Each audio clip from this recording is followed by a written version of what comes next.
Hey everyone, Law Productions here, and today I'll be teaching you guys how to master the movement in Deep Rock Galactic. While the scout is the main focus of this video, there's actually a lot more that I'll cover, so feel free to skip around using the timestamps.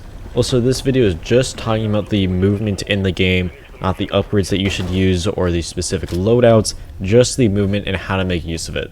At the time of me making this video, those jet boot things that have currently been teased in the trailer have not been added to the game yet, so if they're worth noting, I'll either leave a comment or make an entirely new video, but from what I've seen so far, it seems like it is pretty self-explanatory how to use. So starting off, air strafing does exist in this game, but it cannot be abused like CSGO. Holding W, A, S, or D will guide the player in that direction with respect to the mouse. The effect is very minimal, but scaled to an entire cave and going really fast sometimes, it can make a difference and it can also give you more control on where you're landing. Some real quick notes, landing on an edge will negate fall damage and will also boost you up a bit, so if you aim for an edge when you're falling downwards, you won't take fall damage, instead you'll just kind of crawl on top. And if you aim for an edge when you're launching yourself across a cave, you'll actually land on the edge and then jump on top of the terrain, so you can be a little bit short. If you jump off pipelines at the right time, you can actually get some insane velocity, but this can work for any class. Several environments have things that can help you with movement. In the sandblasted corridors and the fungus bogs, there are vents that will launch you upwards or to the side. In glacial strata, the green things on the walls you can shoot and they'll actually make platforms. So now we're going to get on to the classes, and we're going to start with the scout because that is the main thing with this video. Although there are some notes I have with the other classes later on, you can skip to that. The scout is going to take a while to explain, so we're going to get started with the grapple. The grapple is pretty self-explanatory how it works. You aim at a certain point, you left click and you hold, and it'll bring you towards that point, and you can let go and you'll no longer be grappled. The cooldown of the grapple means that you typically will never be able to get a second grapple in when you're flying, so you mostly need to use the special powder or a hoverclock to make up for it. And as weird as it sounds, when I grapple to a point, the only time I hold to the very end is when I need to be exactly where the grapple goes, which based on how I use it, is not often. I instead let go before the grapple starts to slow down to give me more distance and control on where I'm moving. This is helpful when you need to get onto something, for instance, and you can just grapple onto the ceiling or way above it and just let go early. Or grappling to something closer to you than it, then when you let go, you allow yourself to travel further with the momentum that the grapple provides. This is also what you do when using special powder, which I'll get to later. With air strafing in mind, this is how you can adjust your movement when mid-air. You'll always want to hold W to give yourself some extra distance, but you can also hold A or D to guide your movement and travel further. You can also not take fall damage when grappling, so if you need to get down, you can grapple towards the ground and it will not take damage as long as you hold down the grapple. So while that was short, the grapple in itself is not that hard to master. That takes a while to master is special powder. It's going to take a while to explain, so instead of explaining what it's capable of, I'll just show you how to make the most of it. First off, it is adding to your momentum. So if you're moving in a direction, you will fly faster in that direction.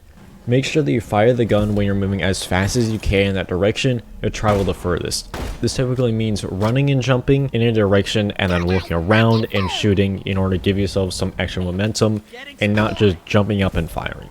There's technically two ways that you can launch yourself across a cave, and neither one is wrong, but I typically do the first. What I do is I shoot once, then after I start falling for a bit, I shoot again in this sort of double jump motion.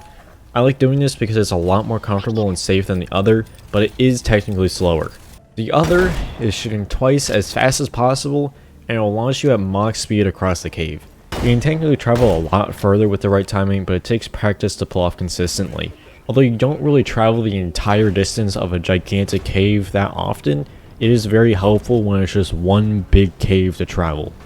You just gotta be very careful and get ready to grapple to an object, because if you mess it up, you're going to run into a wall and you're going to die. So next we have a graph right here, which for the record I did not make. Go to this link, that's the one that I found just on Google looking it up, and I modified a little bit of it. But basically what this represents is the path that your player will take when you launch yourself across the cave. So this purple line is the angle which you're shooting, so if you're like infinitesimally small, like you can't even see him, but he's down here and he's looking this way towards the purple line and shoots or launches himself, they will go this path, this blue line, and this red line is the maximum distance that they'll be able to take. In this case, they're looking completely level with the ground, so you're just going to go downwards. Well, you're still going to have a bit of momentum and carry yourself across a cave a little bit. It's a really bad idea to shoot horizontally because you're already going to be moving downwards if you're flying, and you're also just in general going to force yourself downwards a lot faster, as you can see with this graph. You'll instead want to angle yourself upwards a little bit, as you can see here, and when we get to 45 degrees, you can see that it actually reaches the maximum distance. So what you want to do if you want to get yourself the furthest distance across the cave is to fire at about 45 degrees. You can't really get it perfect. It's not like you really need to either way. It's very minimal in these few degrees that you can see here that is changing. But if I play this, you can see all of the different paths that you can take and just this kind of overall motion that your player can move. So with this, it's not only about traveling as far as you can to this red line, it's also about how high you're going to go. So if I pause it about now, let's go back a little bit. You're very, very close to the maximum distance. It doesn't really matter that much, but you are still 5 degrees less than 45. And on the flip side, if you go a little bit more, 5 degrees more than 45, and you're still about the same distance. And what this means is that you can change your path just by looking up or down a little bit to go higher. Maybe you want to go over something or avoid something, or lower and just stick to the ground a little bit more and not hit the roof. The main thing you need to worry about is when you're flying, you're going to have downwards momentum. You're going to travel along this, and when you're going to fire again, like in my first strategy, you're going to be about here, maybe in this range, and you're going to, as you can see here, travel downwards more and more. So you're going to want to aim upwards more and more to counteract that and keep yourself above the floor. On the flip side, when you're maybe playing low gravity, then you don't really have to aim down as much, so you can focus on maybe going horizontally more to get you faster across the cave. Still though, if you want to travel the longest distance, you're going to want to increase that. So now we're going to use this graph in order to illustrate what you're going to do with your grapple. Now, you're going to travel in a straight line with the grappling hook, but what's going to happen is when you start, let's say over on this side, you're going to speed up a little bit in this region, and you're going to be in a top speed for quite a while. And then when you're near the end, about over here, you're going to start slowing down. So you want to make sure if you're going to let go, you let go before this slowing down region and after the speeding up region. It's not hard to time, you just have to let go not immediately after the grapple and not immediately before you stop. Well, let's say this purple line is a path you take, and this green line is what you would have taken, but this blue line is what happens after you let go. So if you're trying to reach this purple dot, you can, in the first path, travel in a straight line, keep going, reach this point, and drop down. Or you can travel in a straight line and then let go, and it'll travel in essentially a direct path. It's not going to look like this. You can't be that good at the game, but you can travel in a very straight path towards the object or platform or terrain, whatever you want to go to.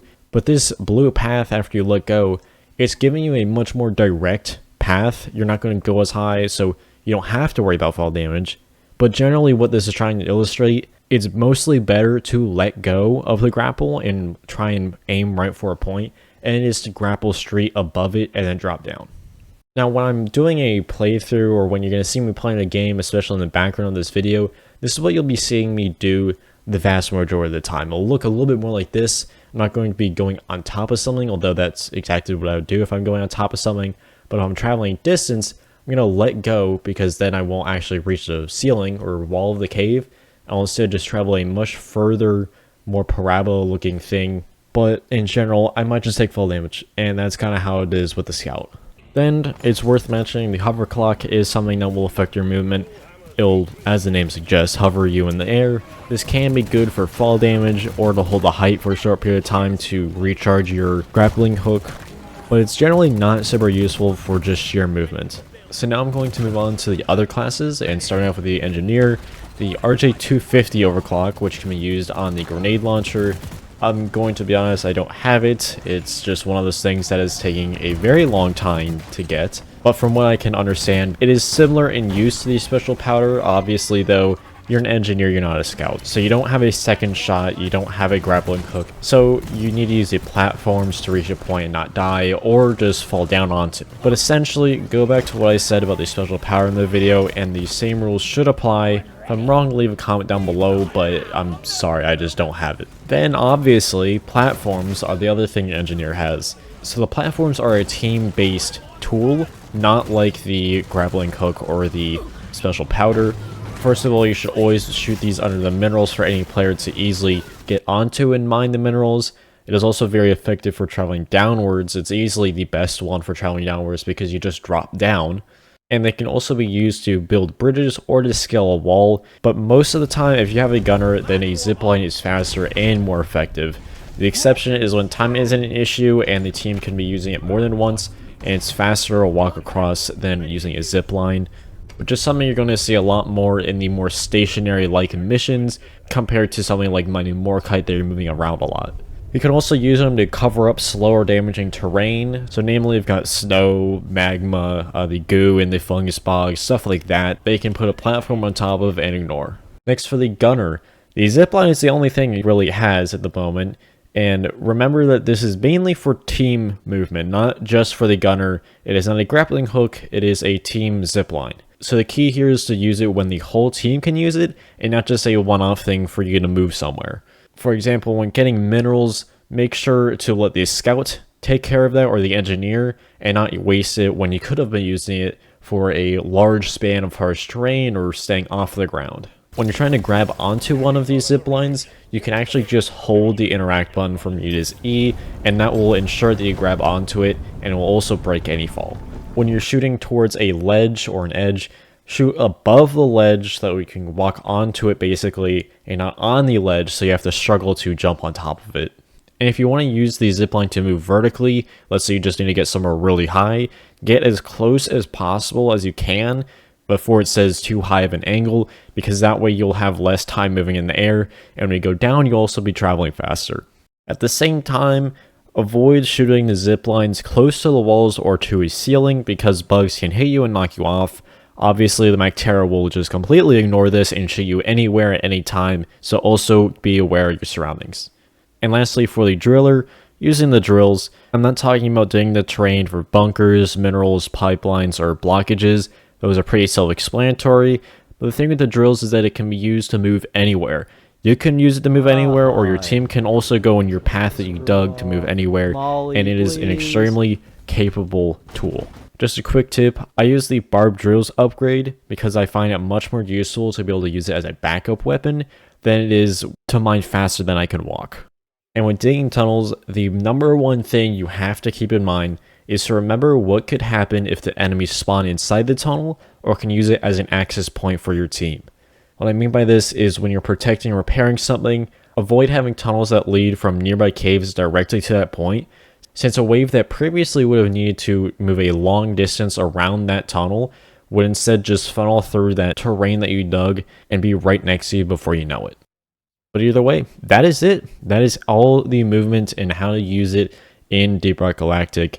This is as of Season 3. Again, Season 4 is still in the works, has not been finally released yet, but everything that I've said so far should definitely apply into the future of Deep Rock Galactic. If anything, they'll just make more additions like those jet boots.